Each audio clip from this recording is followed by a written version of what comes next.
soit asalaamaaleykum sama gars yi j'espère que yéen a ngi si jàmm man it maa ngi si jàmm da leen jàmm seen série like mobile votre chaîne de technologie tey day ñëw pour présenter leen benn super astuce bu am important si seen iPhone voilà muy nag kay def ba am espace bu yaatu si li nga xam ne moo di sa WhatsApp ak sa wala sa biir téléphone iPhone voilà parfois da ngay am problème espace bu sa mémoire bu sa espace saturé rek pour nga am accès sa WhatsApp bi day difficile da ngay bëgg dugg sa WhatsApp mais da lay wax ne sa espace il fallait que nga am ay données yoo supprimer wala quelques applications yoo xam ne pour nga mën a am accès si WhatsApp voilà bu fekkee ne sa WhatsApp bi dafa da lay laaj comme genre problème bi mel noonu da ngay dem sa paramètre WhatsApp voilà léegi nga dem gérer les stockages voilà léegi boo duggee automatiquement mboolem données yoo xam ne audio wala vidéo wala photo wala yëpp yoo xam ne rek yow yaa ngi koy def conversation wala maam yaa ngi koy def envoyé yaa ngi koy def sa WhatsApp bi voilà da la koy wan fii moo xam yow yi nga daan envoyé wala yi la envoyé loolu nag bu demee ba nga xam ne dafa bari si li nga xam ne moo di sa WhatsApp bi parfois da ngay am problème espace voilà maam da ngay am problème espace sa mémoire bi voilà sa espace pour nga dugg sa WhatsApp bi maam fekk supprimer woo yooyu noonu doo si mën a dugg léegi nag fii nag ngay def mooy boo duggee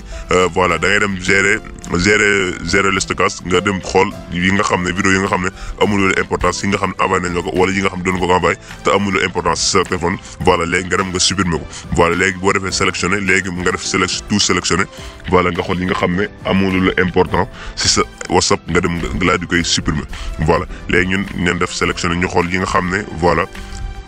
ñu xool yi nga xam ne ma ngi suñu WhatsApp ñu supprimer ko léegi bu ñu defee sélectionné ba pare léegi boo xoolee en bas da lay indi am benn bouton supprimer bu mu la defee léegi ñu vérifier xool ba xam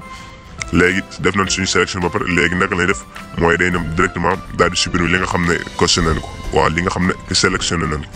léegi ñu dem en bas ñu xool bouton supprimer bi léegi ñu supprimer ko léegi boo supprimer yi nga xam ne voilà yi nga xam daf ñu intéressé moom lañ fiy bàyyi yi nga xam ne amul lu njëriñ ñu dindi ko voilà léegi nag après fii nii boo lewee da nga gis ne sa mémoire bi am na voilà amaan na tuuti espace li nga xam ne moo di sa WhatsApp mën nga di continuer di def say message comme ni nga doon defee léegi beneen bi mooy yow bu fekkee ne da nga am problème espace si sa biir téléphone bi léegi nag boobu nag ngay def mooy bii da ngay génn directement nga dem li nga xam ne moo di sa réglage léegi ñun bu defee suñu vérification ba pare léegi day dem directement ñu génn léegi ñu dem suñu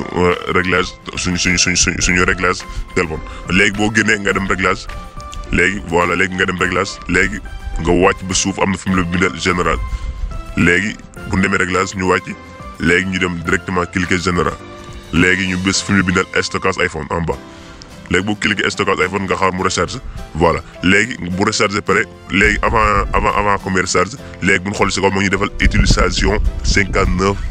giga ça veut 59 go sur 128 giga ça veut dire que ma ngi suñu iPhone ma ngi nekk 128 giga léegi nag li nga xam ne jëloogun na ko ma ngi toll si 59,3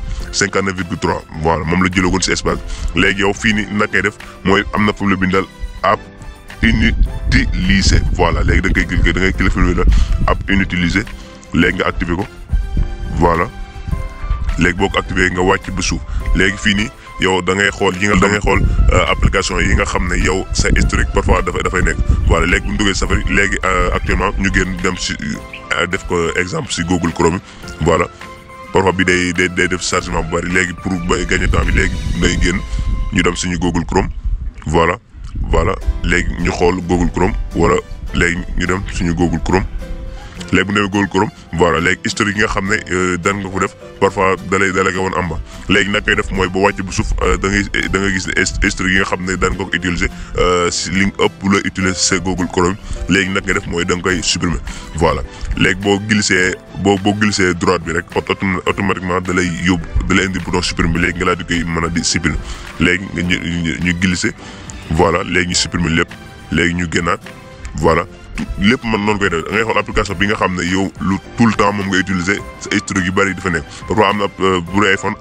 application yi am na yoo xam ne boo si faral dugg lu bëri historique yi maanaam lépp loo xam ne da nga si daan def boo duggee da la koy léegi loolu day faral di jël espace lu bëri léegi da nga koy def mooy yow da nga koy dem nga laa di koy supprimer léegi boo ko supprimer voilà comme que lii dafa bëri te day jël mën a gagner suñu temps bépp léegi après dañ leen koy expliquer yow na koy def mooy boo duggee da ngay xool yi nga xam ne amoon na la importance amul lu importance ça veut dire que yow nga laa di koy supprimer léegi nga dem xoolaat beneen voilà nga xool beneen application boo xam ne moom it am na hashtag yoo la def te utiliser woo ko nga daal di koy supprimer. même application yi nga xam ne dafay nekk sa téléphone te yow doo faral di utiliser lu bari voilà mën nga koo supprimer parce que loolu day faral di jël sa espace lu bari. léegi nag loolu moo doon vidéo bi ñu leen joxaat rendez-vous di leen joxaat dig daje si beneen astuce ak si beneen vidéo